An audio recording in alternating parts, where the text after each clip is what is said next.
아멘. 우리 함께 나눌 본 말씀 출애굽기 7장 1절 말씀입니다.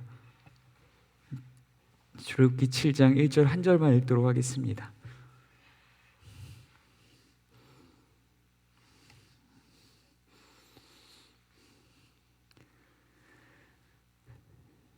출애굽기 7장 1절 말씀 한 절 말씀 함께 합독하겠습니다.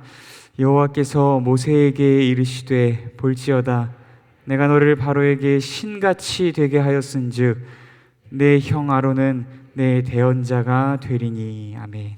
잠시 기도하겠습니다. 사랑과 은혜가 많으신 하나님 아버지, 이른 아침부터 우리를 깨우시고 또한 하나님 앞에 예배하게 하여 주시니 감사합니다.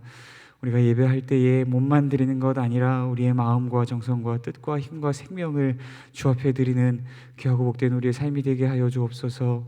주님, 우리의 예배를 기뻐 받으시고 하늘의 평강과 은혜와 위로와 축복을 우리에게 넘치도록 부어주시는 귀하고 복된 시간 되게 하여 주옵소서. 성령 하나님 함께 하여 주옵소서. 우리가 오직 주 앞에서 말씀 듣게 하시오며 이 말씀이 성령의 도우심을 따라 우리 안에 깨달아지게 하시고 또한 하나님의 약속의 말씀으로 믿어지게 하시며 또한 이 말씀이 우리의 삶이 되는 은혜를 더하여 주시옵소서. 함께 하시기 소원합니다. 거룩하신 예수님 이름으로 기도드립니다. 아멘. 오늘 말씀 하나님같이 되리라라는 주제로 함께 말씀 나누고자 합니다. 오늘 본문은 하나님께서 모세를 향하여 이렇게 말하면서 시작합니다. 내가 너를 바로에게 신같이 되게 했다라는 말씀으로 말입니다. 여러분, 이게 도대체 무슨 의미일까요? 사람이 모세에게 신같이 되게 한다는 것은 도대체 어떤 의미일까요? 여기서 신같이라는 단어로 번역된 단어가 엘로힘이라고 하는 단어입니다. 이 단어는 아시는 분들도 계시겠지만 하나님이라는 뜻뿐만 아니라 이방과 열방의 신들, 그리고 우상들 혹은 천사나 왕들이라는 의미를 지니고 있기도 합니다. 그렇다면 하나님께서 모세를 바로에게 신같이 되게 한다는 것은 과연 어떤 의미일까요? 이것은 단순히 모세를 바로에게 천사나 왕같이 능력 있고 권위 있는 자가 되게 하였다, 이런 의미일까요? 그것이 아니라는 것입니다. 하나님께서는 분명 모세를 바로에게 하나님과 같이 되게 했다는 것입니다. 그렇다면 과연 이것은 어떤 의미일까요? 사람이 모세를 하나님과 같이 되게 하였다는 것은 어떤 의미일까요? 하나님께서는 이전에도 이와 같이 말씀하신 적이 있습니다.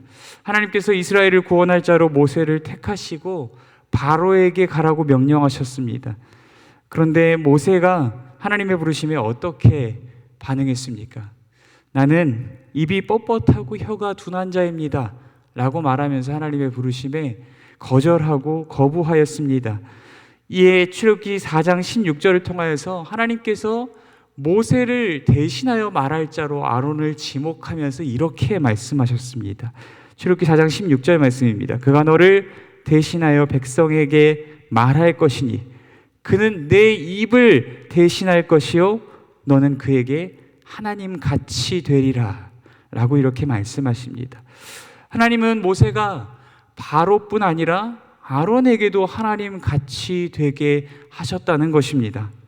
여러분 어떻게 생각하십니까? 어떻게 생각하십니까? 이게 과연 맞는 얘기일까요? 하나님께서 의도하신 것이 정말 모세가 바로와 아론에게 하나님 같이 되게 하는 것이 맞을까요? 아담과 하와는 하나님 같이 되기 위하여서 선악과를 따먹고 범죄하였고 하나님으로부터 멀어질 수밖에 없었습니다. 아담 이후의 인류는 하나님의 하나님 되심을 부인하며 자신이 자신의 인생과 세상의 하나님이 되기 위하여서 몸부림치며 살아왔습니다. 범죄한 인류는 자신들의 죄인의 본성 가운데 하나님 같이 되고자 하는 그러한 본성들이 그들의 마음과 그들의 인생 가운데 자리 잡고 있다는 것입니다. 그런데 하나님은 오히려 모세를 바로와 아론에게 하나님 같이 되게 하셨다라고 말씀하고 계신 것입니다. 여러분, 이유가 뭘까요? 왜일까요? 왜 하나님은 모세를 하나님 같이 되게 하신 것일까요? 심지어 바로와 아론뿐 아니라 이스라엘 백성들도 모세를 하나님같이 여기게 됩니다. 출애굽기 14장 31절 말씀을 제가 읽어드리겠습니다. 출애굽기 14장 31절 말씀입니다. 이스라엘이 여호와께서 애굽 사람들에게 행하신 그 큰 능력을 보았으므로 백성이 여호와를 경외하며 여호와와 그의 종 모세를 믿었더라. 아멘. 이 말씀에서 그의 종 모세가 여호와 하나님과 동격으로 처리되고 있습니다. 하나님과 동격으로 간주되고 있다는 것입니다. 이스라엘 백성들이 모세를 믿었다라고 분명하게 이야기하고 있습니다. 여러분은 어떻게 생각하십니까? 뭔가 잘못된 것 같지 않습니까? 하나님께서 애굽 사람들에게 행하신 일로 인해서 이스라엘 사람들이 여호와 하나님을 믿게 되었다, 여호와 하나님을 더욱더 신뢰하게 되었다, 이런 것은 좀 당연한 것 같습니다. 그런데 왜 모세를 믿음의 대상으로 삼는 것처럼 말하고 있는 것일까요? 그렇다면 하나님은 이에 대해서 어떻게 생각하실까요? 이스라엘이 여호와 하나님뿐만 아니라 모세를 믿는 것에 대해서 하나님께서 질투하실까요? 하나님께서 분노하실까요? 이것이 이스라엘의 죄악이라고 정죄하고 심판하실까요? 아닙니다. 그렇지 않다는 것입니다. 놀랍게도 이스라엘의 이러한 반응은 하나님께서 의도하신 것입니다. 출애굽기 19장 9절 말씀 제가 읽어드리겠습니다. 출애굽기 19장 9절 말씀입니다. 여호와께서 모세에게 이르시되 내가 빽빽한 구름 가운데서 내게 임함은 내가 너와 말하는 것을 백성들이 듣게 하며 또한 너를 영영히 믿게 하려 함이니라. 아멘. 하나님께서 구름 가운데 임재하신 이유를 무엇이라고 말씀하십니까? 모세가 하나님과 이야기하는 것을 이스라엘 백성들이 듣게 함을 통하여서 이스라엘 백성들이 모세를 영원토록 믿게 하기 위하여서 그렇게 임재하시고 모세와 말씀하신 것이라고 이야기하고 계신 것입니다. 여러분, 모세를 하나님같이 되게 하신다는 것은 과연 어떤 의미일까요? 이 이어지는 본문들을 우리는 어떻게 이해해야 할까요? 아마도 모세가 아론과 바로와 이스라엘 백성들 앞에 설 때 하나님께서 모세와 함께 하심으로 말미암아 아론과 바로와 이스라엘 백성은 자신들의 눈앞에 단순히 모세라는 사람이 서 있는 것이 아니라 마치 하나님께서 그들 앞에 서 계신 것처럼 느꼈다는 것을 이야기하는 것일 것입니다.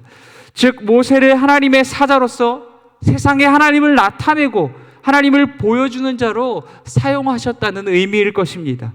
아론과 바로와 이스라엘은 모세를 하나님 같이 여기며 모세를 통하여서 하나님의 임재와 능력을 느끼고 경험했다는 것입니다. 모세는 눈에 보이지 않는 하나님을 사람들에게 눈에 보여주는 역할을 감당한 자가 바로 모세였다는 것을 본문들은 이야기하고 있는 것입니다. 여러분, 그렇다면 다른 사람도 아니고 왜 하필 모세였을까요? 왜 하나님은 하필 모세를 하나님 같이 만드신 것일까요? 모세가 누구입니까? 모세는 살인자입니다. 그리고 도망자입니다. 하나님께서 하나님의 산에서 친히 그를 만나주시고 불러주셨음에도 불구하고 이 영광스러운 하나님의 부르심 앞에 모세가 어떻게 반응하였습니까? 내가 누구이기에 가리이까? 당신의 이름이 무엇입니까? 나는 입이 뻣뻣하고 혀가 둔한 자입니다. 보낼 만한 자를 보내소서. 그의 온 마음을 다하여서 온 힘을 다하여서 하나님의 부르심에 거절하고 거부하던 자가 바로 이 모세라는 자입니다. 그런데 하나님은 왜 하필 이런 자를 이스라엘의 구원자로 택하셨고 왜 이런 자로 하여금 바로와 아론과 이스라엘 백성들 앞에 하나님 같이 되게 하신 것일까요? 그 이유는 하나님께서 자격 없는 이스라엘을 택하여서 온 열방과 만방과 세상 가운데 하나님을 나타내고 하나님과 세상의 다리가 되는 제사장의 역할을 감당하게 하셨듯이 아무런 자격이 없는 자, 무지하고 무능하고 가치 없는 인생인 모세를 택하여 세상 가운데에 하나님을 나타내고 보여주며 하나님과 세상에 하나님과 이스라엘 백성들의 다리의 역할을 감당하게 하신 것입니다. 전적으로 무지하고 무능하며 자격 없는 자들을 통하여 일하실 때에 그때에만이 비로소 사람이 아닌 모세와 함께 하시는 여호와 하나님이 온전하게 드러날 수 있기 때문입니다. 그래서 하나님께서 모세를 택하여 세상 가운데 사람들 앞에 하나님과 같이 되게 하신 것입니다. 하나님께서는 모세에게 이것을 이해할 수 있도록, 또한 이것의 위험성이 무엇인지 잊지 않게 하기 위하여서 한 가지 교육적 장치를 이 출애굽기 본문 가운데 기록하고 있습니다. 그것은 바로 우리가 잘 알고 있는 모세의 지팡이입니다. 모세는 줄곧 하나님의 부르심에 거절과 거부로 일관해 왔었습니다. 그러나 하나님께서 모세의 사역의 동반자로 누구를 부르셨습니까? 아론을 부르셨습니다. 그러나 그때에도 모세가 바로 하나님의 명령에 순종하고 간 것이 아닙니다. 모세가 언제 하나님의 부르심에 순종하고 또한 이스라엘을 향하여서 갔는지 아십니까? 모세의 손에 하나님의 지팡이를 들려주셨을 때입니다. 그때 비로소 그가 그것을 붙들고 이스라엘을 향하여 가게 된 것입니다.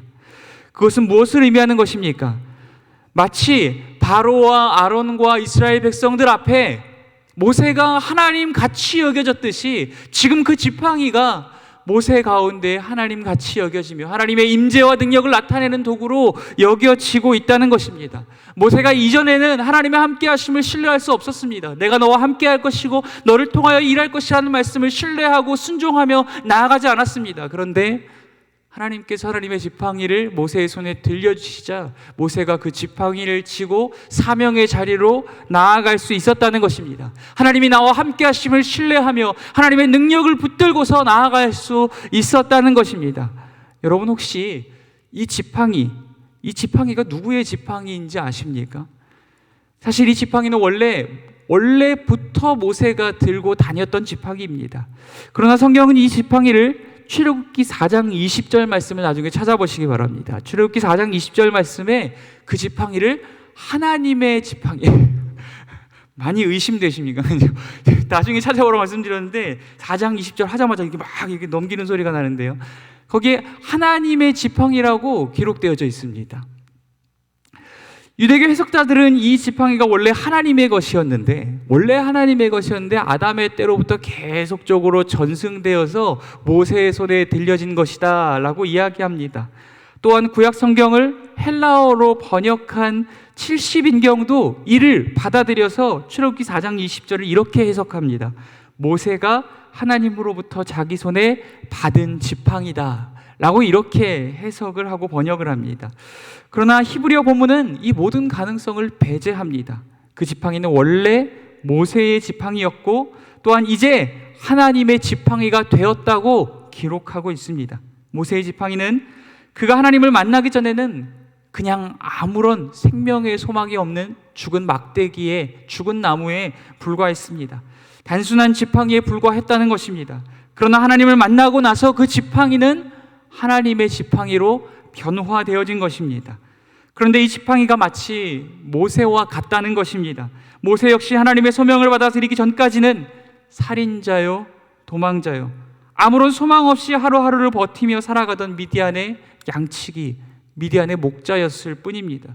그러나 하나님께서 모세를 만나주신 후에 그는 아론과 애굽 왕과 이스라엘 백성들 앞에 어떤 존재가 되었습니까? 하나님 같은 존재가 되었다는 것입니다. 하나님의 임재와 하나님의 능력을 사람들에게 보여주는 능력의 도구, 임재의 도구가 되었다는 것입니다. 여러분, 우리도 마찬가지라는 것입니다. 하나님께서 우리를 하나님의 형상으로 지었다는 것은 어떤 의미일까요? 그것을 이해하기 위해서는 형상이라는 이 단어가 어떤 의미인지를 알아야 합니다. 이 형상이라는 단어는 히브리어로 젤렘이라고 하는 단어입니다. 이 고대 근동에서 젤렘이라는 단어가 어떻게 사용되어졌냐면 한 나라의 왕이 다른 나라를 정복하고 나서 그 나라에 이 나라는 내 나라이다라는 것을 증명하기 위해서 그 나라의 자신의 모양을 본떠서 동상을 세워두었습니다. 그 동상을 젤렘이라고 합니다. 그렇다면 여러분, 이 동상이 가지는 의미는 무엇일까요? 이 동상이 가지는 의미는 이 나라의 왕이 누구인지를, 이 나라의 주인이 누구인지를 보여주는 역할을 하는 것입니다. 이 땅은 내 땅이라는 것을 보여주기 위해서 그 왕의 형상과 동상을 그 나라에 세워두는 것입니다. 하나님께서 우리를 하나님의 형상대로 지으시고 온 땅 가운데 가득하고 충만하게 하신 목적이 무엇일까요? 하나님의 형상대로 지음받은 하나님의 동상 같은 존재들이 온 땅 가운데 충만하게 될 때, 그곳에 하나님의 제단을 쌓고 그곳에서 하나님을 예배하며 살아가게 될 때에 그 땅이 하나님의 땅임을, 그 땅의 주인이 하나님임을, 그 세상의 주인이 하나님임을 그들에게 알려주는 역할을 하기 위해서 하나님께서 우리를 하나님의 형상으로 지으셨고, 지금 우리를 택하여서 이 시대와 세대와 우리의 가정과 직장과 모든 공동체와 관계 가운데로 우리를 보내신 것이라는 것입니다. 마치 모세가 바로와 아론과 이스라엘 백성들 앞에 하나님 같은 존재가 되어서 하나님을 보여주고 하나님을 나타내며 하나님의 인재와 능력을 나타내는 도구와 통로로 살아가게 되었듯이 우리도 마찬가지라는 것입니다.